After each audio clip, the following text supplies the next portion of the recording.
Assalamualaikum warahmatullahi wabarakatuh. Selamat datang kembali di channel Radio Story. Masih bersama dengan saya, Mas Alan. Untuk kisah kali ini masih melanjutkan dari kisah yang sebelumnya, yaitu kisah yang berjudul 7 hari setelah kepergian ibu. Seperti biasa, sebelum kita masuk ke ceritanya, jangan lupa untuk like, comment, subscribe channel ini, dan nyalakan juga lonceng notifikasinya agar tidak ketinggalan cerita-cerita dari channel ini. Dan seperti apa ceritanya? Mari kita dengarkan.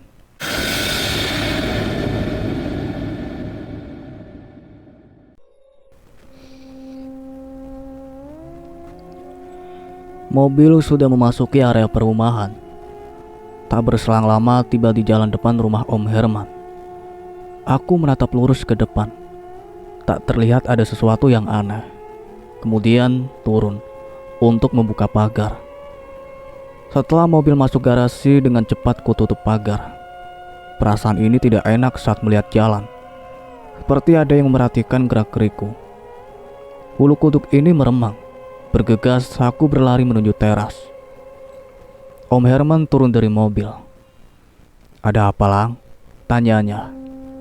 "Gak ada apa-apa, Om," balasku.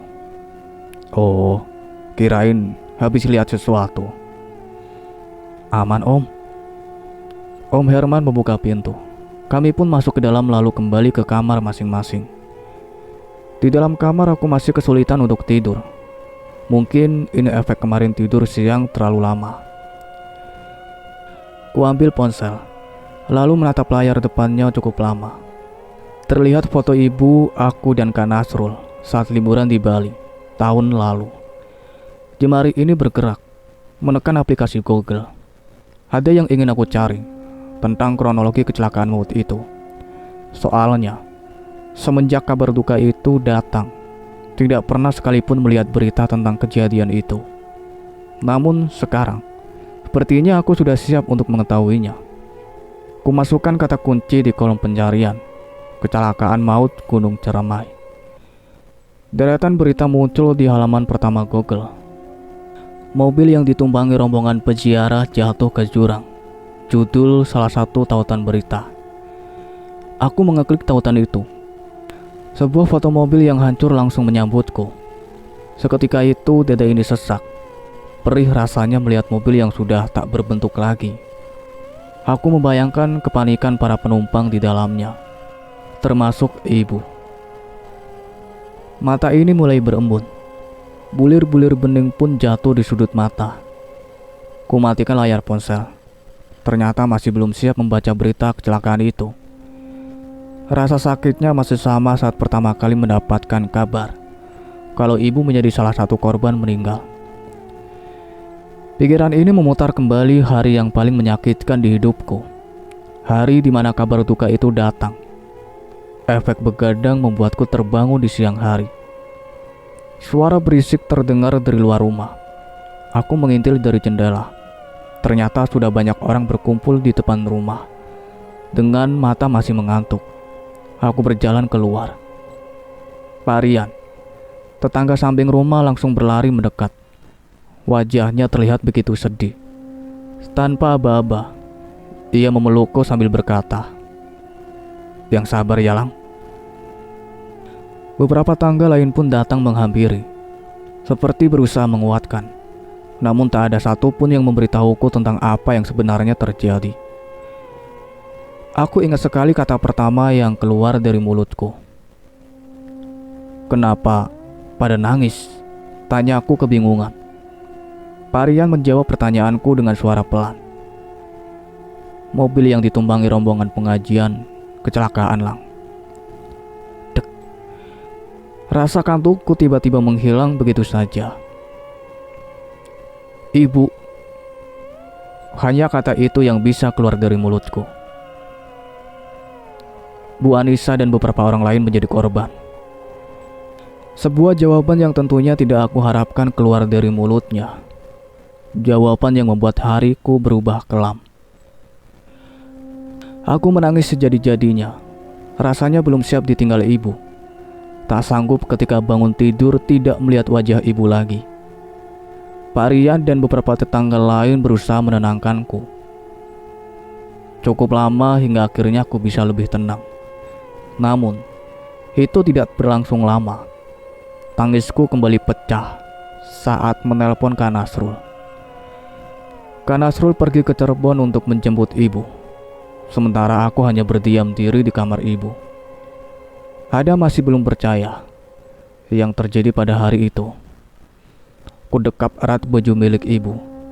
Tercium aroma wewangian yang biasa ia pakai. Sebuah ketukan terdengar di pintu. Om Herman masuk ke dalam kamar. Ia memelukku sambil mengucapkan pesan yang menguatkanku. Namun bukannya kuat. Tangisku kembali pecah. Entah sudah berapa banyak air mata yang jatuh pada hari itu.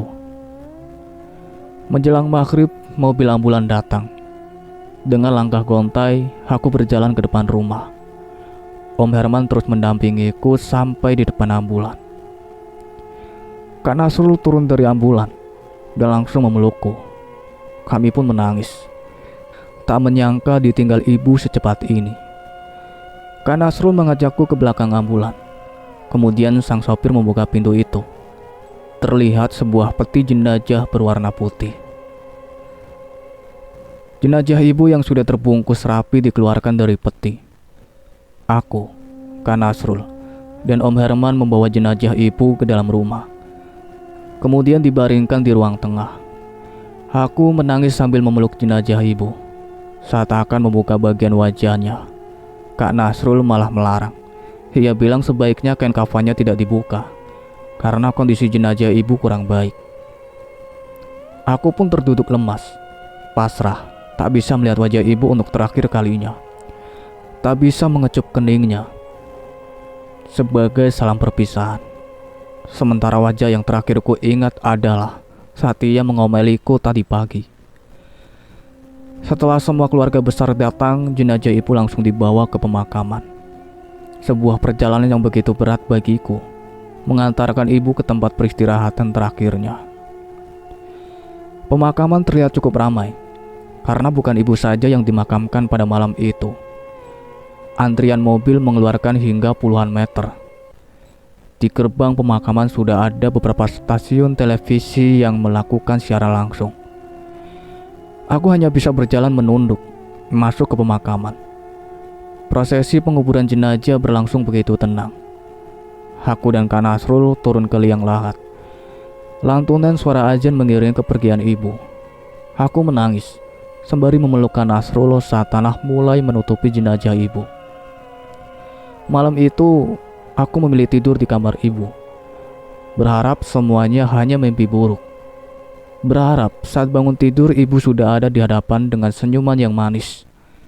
Sayangnya, itu tidak pernah terjadi. Lamunanku terhenti saat mendengar suara ketukan di jendela. Aku melirik ke sana. Terlihat gorden yang bergerak sedikit. Kini dari ekor mata terlihat ada bayangan seseorang sedang berdiri di balkon. Lang, jelas sekali. Itu suara ibu. Tolong ibu. Aku menutup mata sebentar, sembari mengumpulkan keberanian. Sosok yang tadi aku bayangkan kini hadir. Ku buka mata lalu menatap bayangan itu. Bu, pergilah dengan tenang. Tempat ibu bukan di sini. Ibu jangan khawatirin Gilang. Gilang janji bakal belajar hidup mandiri.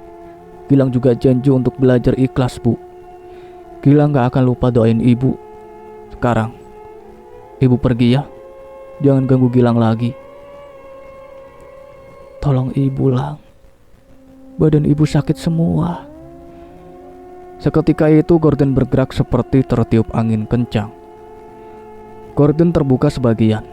Kini aku bisa melihat ibu sedang berdiri mengenakan seragam pengajian yang berlumuran darah. Wajahnya pun sudah penuh dengan darah. Aku menutup mata sambil merapal doa. Saat mata ini terbuka, ibu sudah tidak ada. Aku bangkit lalu berlari ke arah jendela untuk menutup gorden. Tak mau kalau tiba-tiba ada sosok lain yang muncul.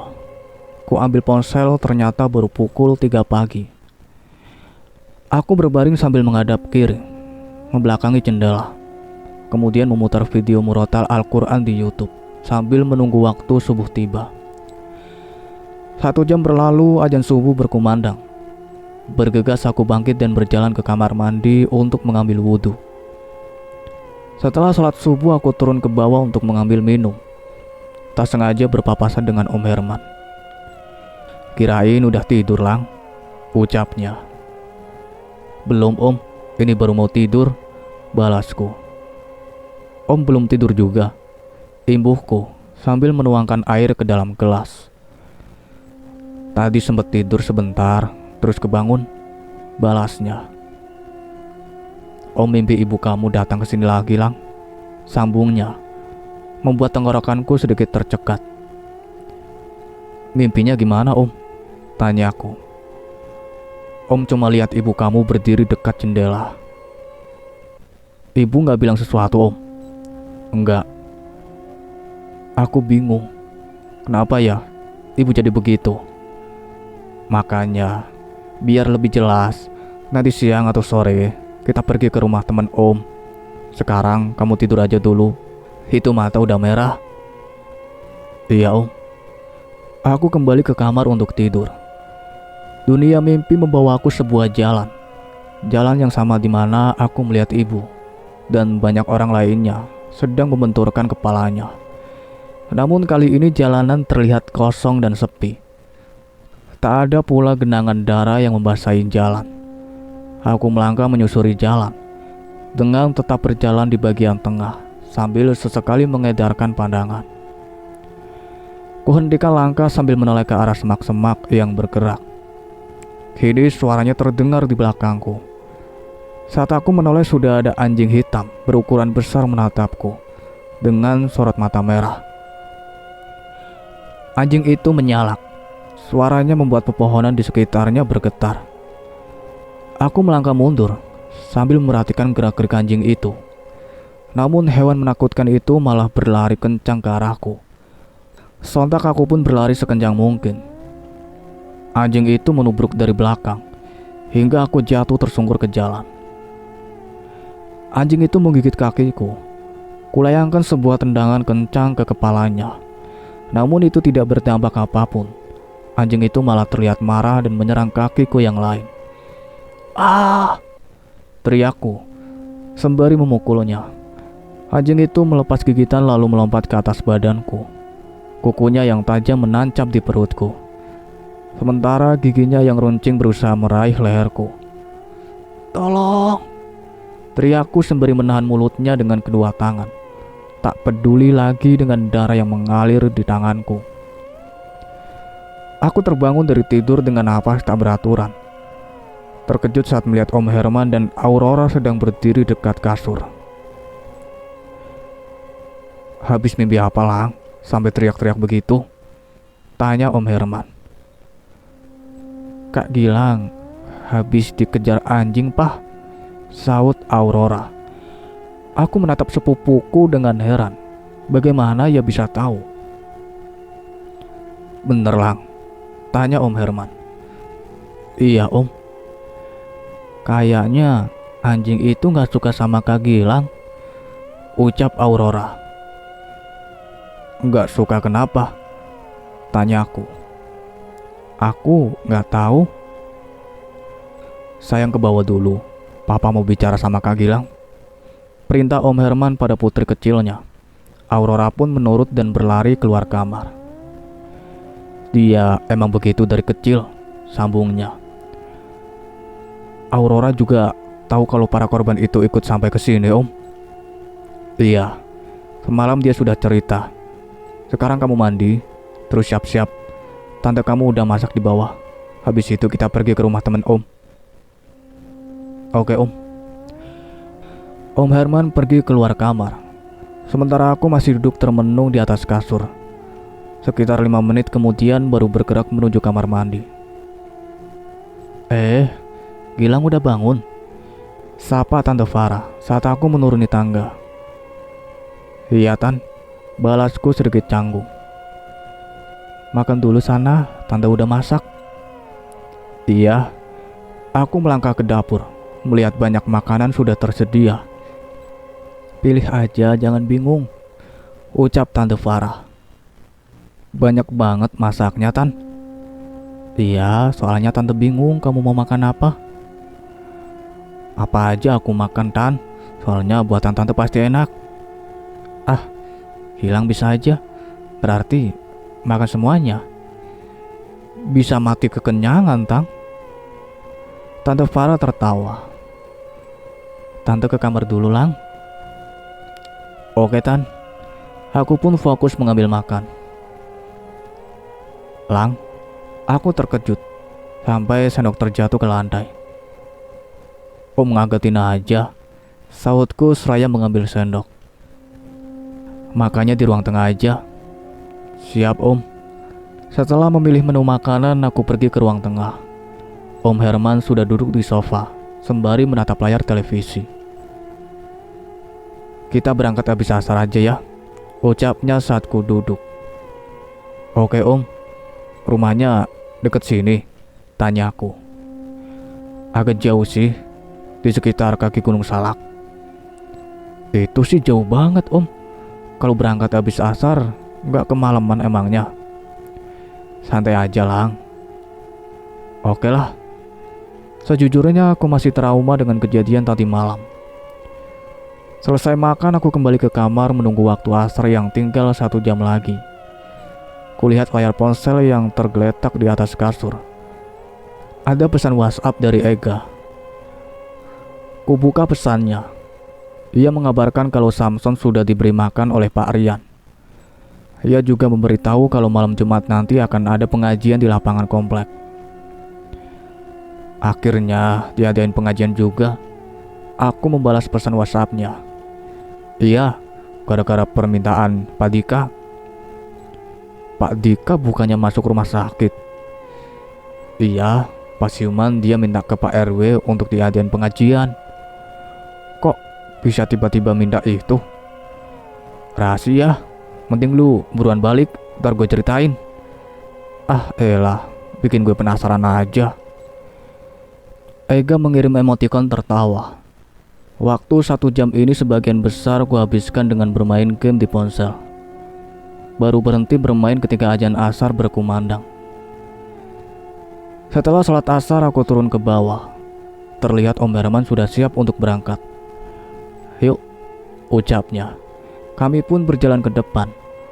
Langkah kecil Aurora terdengar di belakangku. Aurora mau ikut juga?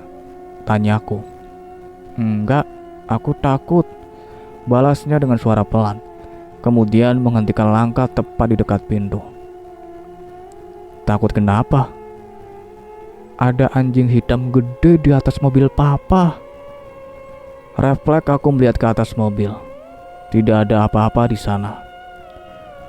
Gak ada apa-apa. Ada. Aurora berlari ke kamar. Om Herman masuk ke dalam mobil lalu mencoba menyalakannya. Namun mobil tidak bisa dinyalakan. Apa mungkin ini ada hubungannya dengan anjing hitam yang dilihat Aurora? Mobilnya rusak, Om. Tanyaku sembari berdiri di dekat mobil. Nggak tahu nih, gagal di starter terus. Aku melirik ke atas mobil, kemudian memegang bagian atap dan merapal doa. Au! Teriakku saat merasakan ada benda yang menusuk tangan ini. Kenapa, Lang? Tanya Om Herman. Gak apa-apa, Om, sahutku. Aku kembali memegang atap mobil sambil merapal doa. Tak berselang lama mobil pun akhirnya menyala. Alhamdulillah, seruku. Masuk, Lang. Pagernya gimana, Om? Biar nanti tante kamu yang tutup. Oke. Aku masuk ke dalam mobil dan kami pun berangkat. Tak lupa berdoa agar tidak ada gangguan di jalan dan bisa selamat sampai tujuan. Sore ini jalanan di sekitar Bogor seperti penghijauan, penuh dengan angkot berwarna hijau. Hampir setengah jam mobil hanya bergerak beberapa meter. Bisa malam nih sampainya, celetukku. Om Herman hanya tertawa sambil memperhatikan jalan. Kalau sampainya malam, ntar nginep aja di sana. Setuju Om, daripada nanti lihat anak kecil nyebrang jalan lagi. Kamu itu emang sensitif atau bisa lihat? Aku bingung dengan pertanyaannya. Maksudnya apa Om? Maksudnya sering lihat hantu atau sejenisnya. Gak pernah Om, baru beberapa hari terakhir ini aja. Om kira emang bisa ngelihat dari dulu. Kalau itu iya Om, nih lagi lihat jalanan. Om Herman tertawa. Tadi Aurora bilang apa? Dia bilang ada anjing hitam di atas mobil ini. Oh, mungkin itu yang bikin mobil gak bisa nyala. Kayaknya begitu. Sekarang ada. Nah, aku gak tahu Om. Soalnya yang lihat cuman Aurora. Setelah 1 jam lebih berkutat dengan kemacetan, kini jalanan sudah agak lenggang. Mobil melaju dengan cepat ke sebuah desa di kaki Gunung Salak, Desa Pasir Jaya. Meski di dalam mobil aku bisa merasakan kalau udara agak lebih dingin, ditambah langit yang terlihat gelap. Bogor masih sama dari dulu, tiap sore hujan, ucapku. Kalau lagi musim hujan aja Lang, balas Om Herman. Mobil mulai menyusuri jalan desa. Rumah mulai terlihat jarang, berganti dengan pepohonan. Aku melihat ke kaca depan sedikit menengadah menatap keindahan Gunung Salak. Om Herman membelokkan mobil ke jalan yang lebih sempit, hanya cukup untuk 1 mobil saja. Kemudian tepat di sebuah lahan kosong, ia memarkirkan mobilnya. Kami pun turun dan berjalan kaki. Kurang dari 5 menit sudah sampai di depan sebuah rumah berpagar hijau. Om Herman masuk ke dalam, sementara aku menunggu di luar pagar. Seorang remaja wanita menyambut kedatangan Om Herman. Terjadi obrolan antara keduanya. Tak berselang lama, Om Herman mengambil ponsel dari saku celananya dan menelpon seseorang. Kemudian ia membalikkan badan dan berjalan ke arahku. Kenapa Om? Tanya aku bingung. Temen Omnya gak ada di rumah, balasnya. Emang gak janjian dulu? Biasanya dia ada di rumah. Mungkin sekarang lagi ada urusan. Iya, yuk pulang sebelum hujan. Kami berjalan menuju mobil. Suara tetesan air hujan terdengar di atap mobil. Saat mobil baru saja meninggalkan desa, Om Herman mengurangi kecepatan. Kulirik jam di dashboard menunjukkan pukul 5:30 sore. Perasaan ini mendadak tak enak. Cari masjid dulu Om, sebentar lagi maghrib. Iya, sahut Om Herman. Aku mengambil ponsel, tak ada sinyal. Kemudian ku taruh ponsel di atas dashboard, sambil menatap lurus ke depan. Jalanan begitu gelap seperti tak ada penerangan. Om Herman hanya diam saja, fokus melihat jalan. Ini jalan yang tadi? Tanyaku sedikit curiga. Soalnya dari tadi belum terlihat ada perumahan warga. Iya. Om Herman terdengar tidak begitu yakin. Sontak aku melompat sedikit dari kursi saat mendengar suara benturan keras di atap mobil. Om Herman tampak tidak terkejut. Ia tetap fokus menatap jalan. Namun mulutnya dari tadi bergerak dengan cepat, seperti sedang merapal doa. Om, teriakku kaget. Baca doa, jangan panik. Aku menutup mata, lalu merapalkan doa. Saat membuka mata, terlihat ada banyak orang berdiri berjejer di pinggir jalan. Beruntung rintikan hujan membuat bentuk mereka tersamarkan. Tak berselang lama, terlihat ada sosok besar berdiri di tengah jalan. Saking besarnya, jalanan sampai tertutup olehnya. Aku kembali menutup mata saat Om Herman melajukan mobil ke arah sosok itu. Kurasakan angin dingin menerpa seluruh tubuh. Kemudian bulu kuduk ini meremang. Udah, ucap Om Herman. Ku buka mata, melihat jalanan sudah seperti biasa. Entah kebetulan atau tidak, kami berhasil keluar dari jalan mengerikan itu bertepatan dengan waktu maghrib. Om Herman menghentikan mobil di depan masjid, di pinggir jalan. Bergegas kami pun turun untuk menunaikan sholat. Hujan mulai reda saat kami selesai sholat maghrib. Sebelum pulang, Om Herman mengajak aku makan di pinggir jalan. Di rumah kan ada banyak makanan, Om. Aku teringat sama tante yang sudah memasak banyak.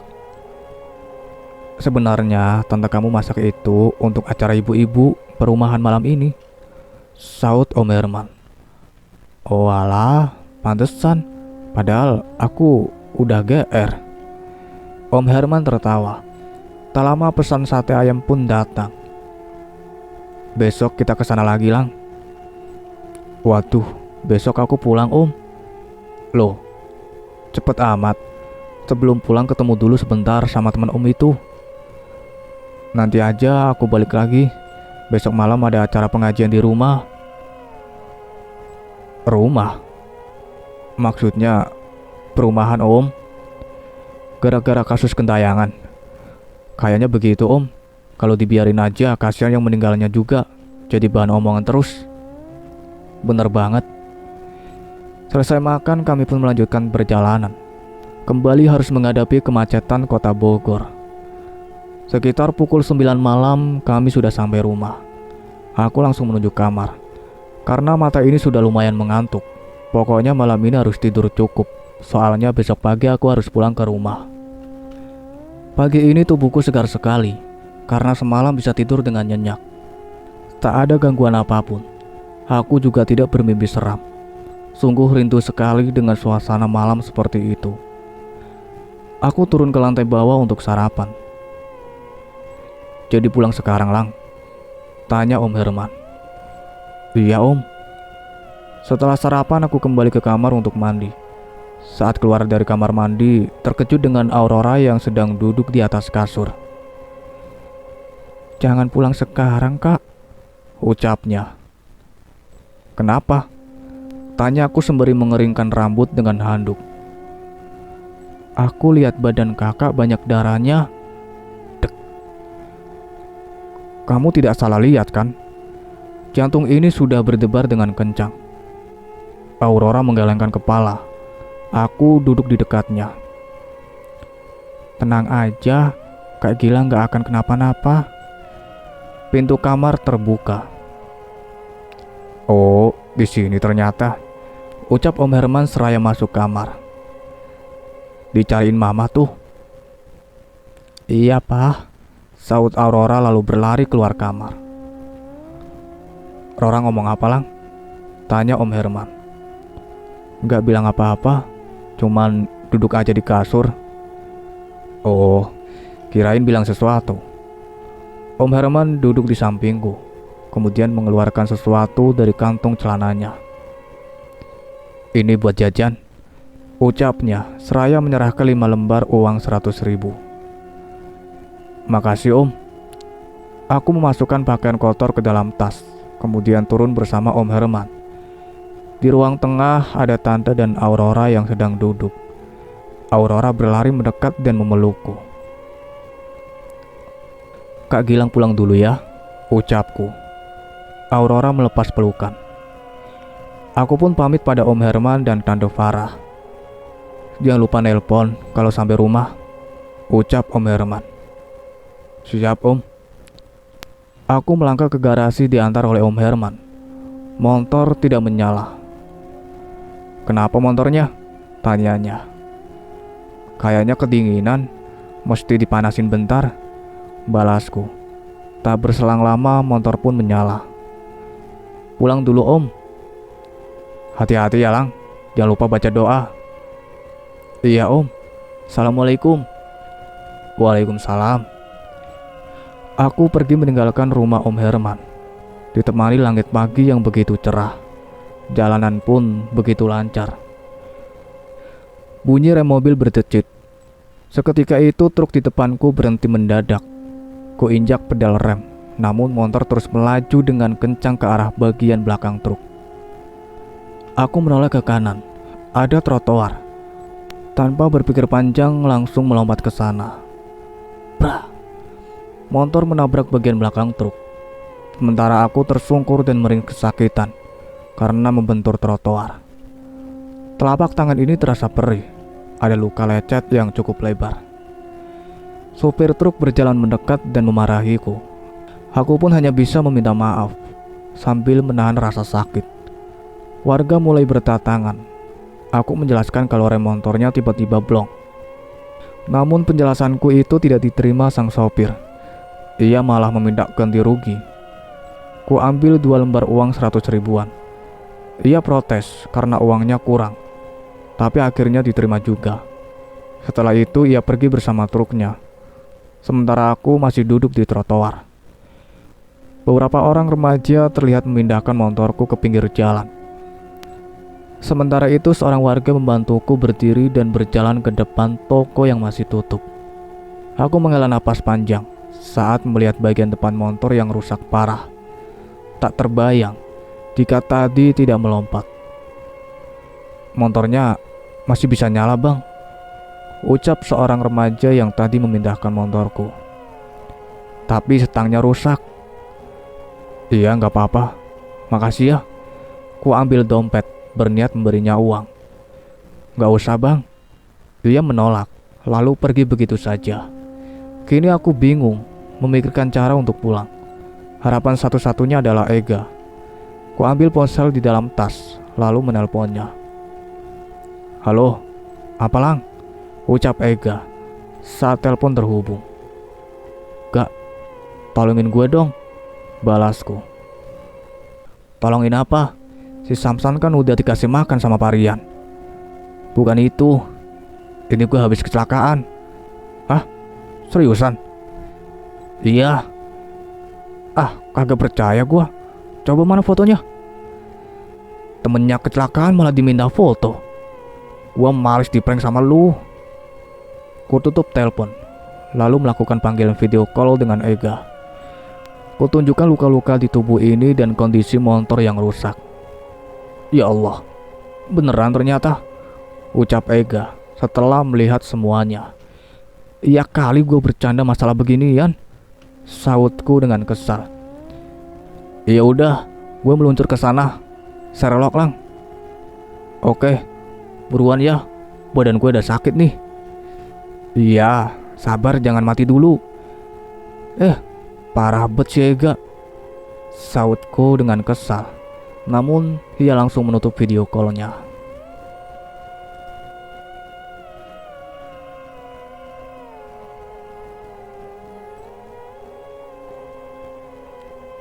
Cukup sekian ceritanya sampai di sini. Nantikan kelanjutan ceritanya. Saya akhiri. Wassalamualaikum warahmatullahi wabarakatuh.